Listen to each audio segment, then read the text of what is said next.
কলকাতায় আবাসিক হোটেলে আগুন, ৮ বাংলাদেশি সহ নিহত ৯, অগ্নি নিরাপত্তায় ঘাটতির অভিযোগ। সুতরাং এই ধরনের ঘটনার ব্যাপারে একেবারেই আমরা একেবারে জিরো টলারেন্স। রাত ৩টার দিকে আমি যখন পেয়েছি তখন পায়ের দেখলাম যে চিল্লাচিল্লি করছে এইখানে।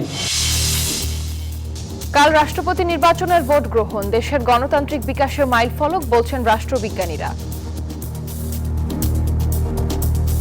এটি ৩৫ বছর পরে বাংলাদেশ এই গণতান্ত্রিক চর্চাটি করতে যাচ্ছে রাষ্ট্রপতি নির্বাচনের ক্ষেত্রে। একাধিক প্রার্থী আছে, ফলে এটি নির্বাচন হবে। ভারতের সঙ্গে সম্পর্কের ক্ষেত্রে জাতীয় স্বার্থে অগ্রাধিকার, মন্তব্য রিজভির, জিয়া উদ্যানে শ্রদ্ধা নিবেদন। প্রথম দিনেই ৪২৭ মামলা, ঢাকা চট্টগ্রাম মহাসড়কে এআই প্রযুক্তির স্বয়ংক্রিয় জরিমানা, স্বস্তিতে যাত্রীরা। এআই ক্যামেরা প্রতিস্থাপন করা হয়েছে মহাসড়কের বিভিন্ন স্থানে। সরকারের উদ্যোগকে নিঃসন্দেহে সাধুবাদ জানাই।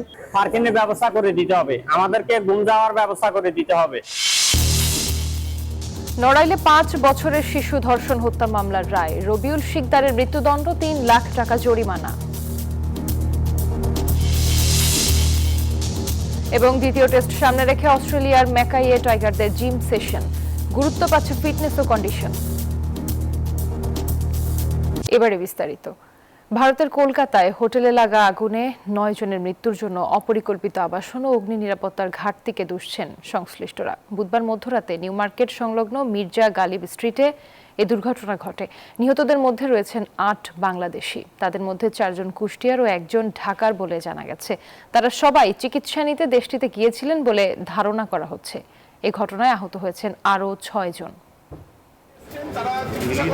কলকাতার এই এলাকায় গায়ে গায়ে দাঁড়িয়ে আছে অসংখ্য বহুতল ভবন। এসব ভবন নিয়ম মেনে তৈরি হয়েছে কিনা কিংবা অগ্নি নিরাপত্তার সনদ আছে কিনা তা নিয়ে রয়েছে প্রশ্ন।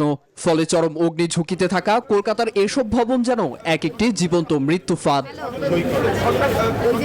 ভবনের বেহাল পরিস্থিতির কথা স্বীকার করেছেন ভারতের আসানসোলের বিধায়ক অগ্নিমিত্রা পাল।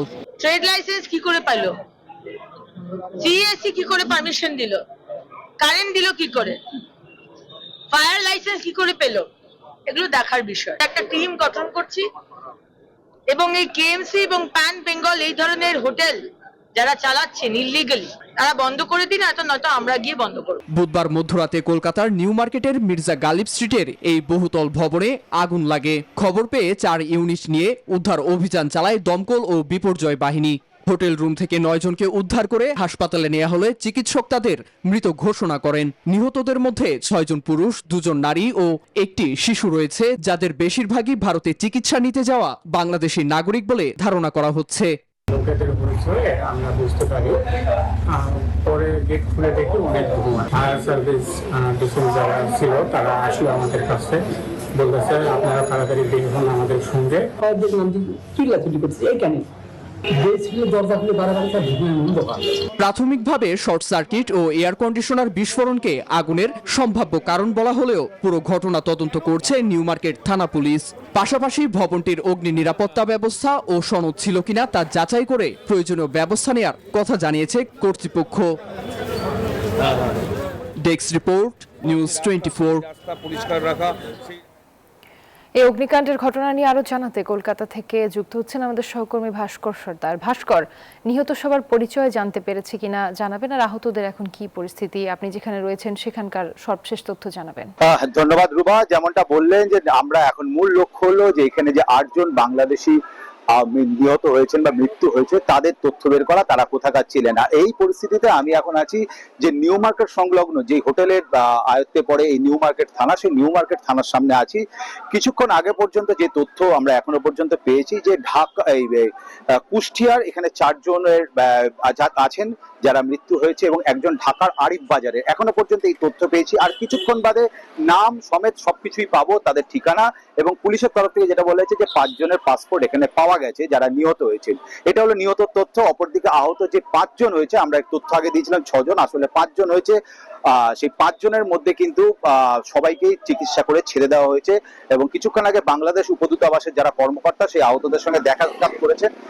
এইটা হলো সার্বিক পরিস্থিতি এবং সব মিলিয়ে যেটুকু জানা যাচ্ছে যে 8 জন মৃত্যু হয়েছে, তার মধ্যে 8 জন হলো বাংলাদেশি, অপরজন 1 জন হলো সেই শিকা হোটেল যেখানকার কর্মী ছিলেন, সেই শিকা হোটেলের কর্মী। সব মিলিয়ে 9 জন, আর 5 জন আহত হয়েছিলেন। তাদের চিকিৎসা করে কলকাতার যে নীলরতন হাসপাতাল এবং মেডিকেল কলেজ সেখান থেকে ছেড়ে দেওয়া হয়েছে এবং এই 8 জন কারা বাংলাদেশি, কোথায় কোথায় ছিলেন, তাদের মৃতদেহ রাখা হয়েছে পুলিশ মর্গে। সেটা কিভাবে পরবর্তীতে কাজ হবে সেই জন্য তথ্য নেওয়ার জন্য আমরা এই নিউ মার্কেট থানার সামনেই আছি। সর্বশেষ তথ্য আমার কাছে এটাই থাকছে। জি ভাস্কর, আপনাকে ধন্যবাদ। সদ্য বিদায়ী রাষ্ট্রপতির পদত্যাগের পর এবার নতুন রাষ্ট্রপ্রধান বেছে নেয়ার পালা। দীর্ঘ 3.5 দশকের অপেক্ষা ঘুচিয়ে কাল 23তম রাষ্ট্রপতি নির্বাচনে ভোট দেবেন দেশের 349 জন সংসদ সদস্য। বিনা প্রতিদ্বন্দ্বিতার প্রথা ভেঙে কেমন হবে এই গণতান্ত্রিক মহাকাব্য? সংবিধানের 70 অনুচ্ছেদের কারণে ভোটের ফলাফলে তেমন চমক থাকার সুযোগ নেই, তবে এই নির্বাচন দেশের গণতান্ত্রিক বিকাশে একটি বড় মাইলফলক বলেই মত রাষ্ট্রবিজ্ঞানীদের। আলমোহামিনুল খানের রিপোর্টে বিস্তারিত।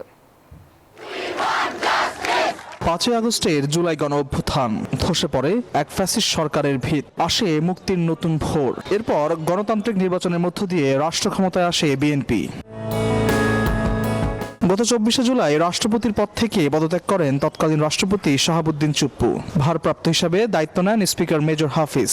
এরপরই ঘোষণা আসে 23তম রাষ্ট্রপতি নির্বাচনের। 2024 সালের এই দিনে লড়াইয়ের ময়দানে এবার মুখোমুখি দুই বর্ষিয়ান রাজনীতিক, বিএনপির মির্জা ফখরুল ইসলাম আলমগীর আর 11 দলীয় জোটের কর্নেল অবসরপ্রাপ্ত অলি আহমদ। 349 জন সংসদ সদস্যের এই রায়ে সংবিধানের 70 অনুচ্ছেদের কঠোর ছায়ায় দলীয় সিদ্ধান্তের বাইরে যাওয়ার সুযোগ নেই কারো। অঙ্কের হিসাবে 247 ভোট নিয়ে মির্জা ফখরুলের জয় সময়ের ব্যাপার মাত্র। বিপরীতে বিরোধী শিবিরে রয়েছে 90 ভোট, তবু সবার নজর 12টি ভাসমান ভোটের দিকেই। সাংবিধানিক বাধ্যবাধকতা, যেহেতু একাধিক প্রার্থী আছে, ফলে এটি নির্বাচন হবে এবং সেই নির্বাচনে রেজাল্ট কি হবে সেটি তো আগে চিন্তা করার বিষয় না, কারণ গণতন্ত্রের চর্চাটা এখানে খুব গুরুত্বপূর্ণ। তো এটি 35 বছর পরে বাংলাদেশ এই গণতান্ত্রিক চর্চাটি করতে যাচ্ছে রাষ্ট্রপতি নির্বাচনের ক্ষেত্রে। ইন্ডিপেন্ডেন্ট প্রার্থী আছে, সংসদ সদস্য আছে, তারা কিন্তু এই চর্চাটি করতে পারবেন, কারণ তাদের কিন্তু কোনো দলীয় বাধ্যবাধকতা নেই। তারা 2 জন প্রার্থীর যে কাউকে বেছে নিতে পারে।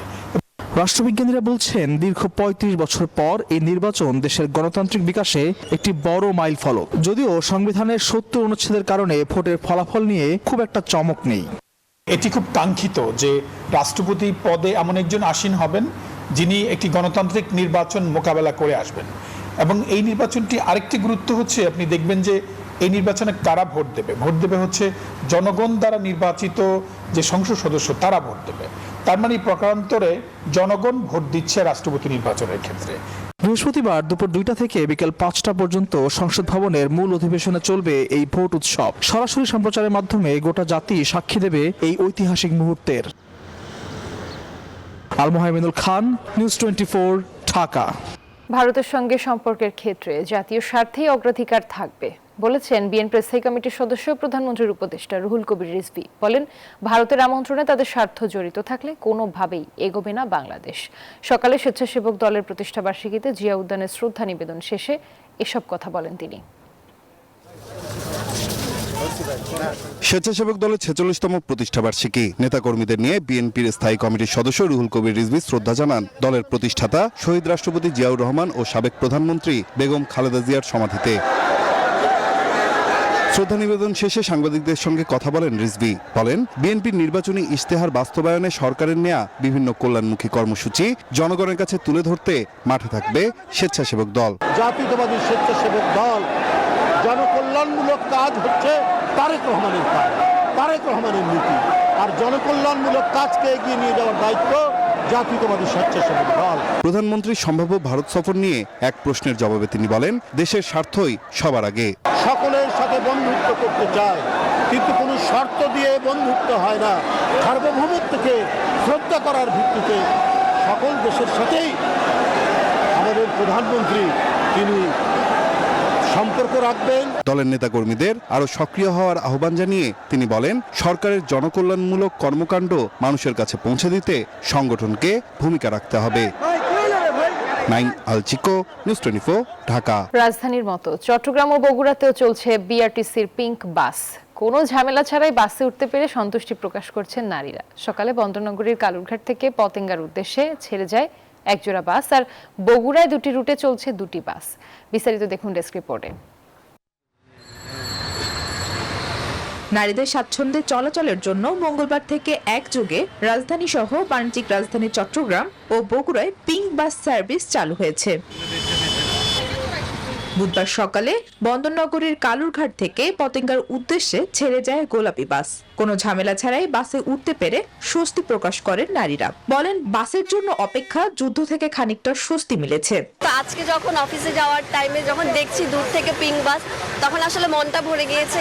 আরো এরকম উদ্যোগ নিলে আরো ভবিষ্যতে ভালো যাতায়াতে এখন আমরা আজকে থেকে তো সুবিধা ভালো পাচ্ছি। মহিলাদের জন্য যেহেতু বাস সার্ভিস ছাড়া হয়েছে, এই জন্য হয়তো তারা আমাদের সাথে আসার জন্য আগ্রহী হবে। একইভাবে বগুড়াতেও দুটি রুটে সকাল থেকে চলেছে নারী বান্ধব বাস। প্রথম দিকে শেরপুর থেকে মাটিডালি ও মোকামতলা থেকে বনানী রুটে প্রতিদিন 2 দফায় চালু থাকবে এ বাস সার্ভিস। যাত্রী ছিল, আশারূপ যাত্রী অনেক উৎসাহিত, মেয়েরা মহিলারা, যে না এটা একটা ভালো উদ্যোগ। এখানে কন্ডাক্টর, চালক সবাই মহিলা থাকবেন, এটা আমাদের জন্য হচ্ছে শুভ। গোলাপি বাসের দূরত্ব ভেদে ভাড়া 10 থেকে সর্বোচ্চ 68 টাকা নির্ধারণ করেছে সরকার। Desk report, news 24। হলফনামায় তথ্য গোপন করার অভিযোগে এনসিপি নেতা নোয়াখালী 6 আসনের সংসদ সদস্য আব্দুল হান্নান মাসুদের সংসদ সদস্য পদ বাতিল চেয়ে হাইকোর্টের রিট দায়ের করা হয়েছে। নোয়াখালীর হাতিয়া উপজেলার স্থানীয় বাসিন্দা নাজমুল হোসেন হাইকোর্টের সংশ্লিষ্ট শাখায় রিট দায়ের করেন। বিচারপতি রাজিক আল জলিল ও বিচারপতি দেবাশিস রায় চৌধুরীর হাইকোর্ট বেঞ্চে রিটটির শুনানি হবে বলে জানিয়েছেন আইনজীবী। রিটে হান্নান মাসুদের সংসদ সদস্য পদ শূন্য ঘোষণা করা সহ প্রয়োজনীয় পদক্ষেপ ও তাৎক্ষণিক উদ্যোগ গ্রহণের জন্য আইন মন্ত্রণালয়ের সচিবের মাধ্যমে সরকারের প্রতি নির্দেশনা চাওয়া হয়েছে।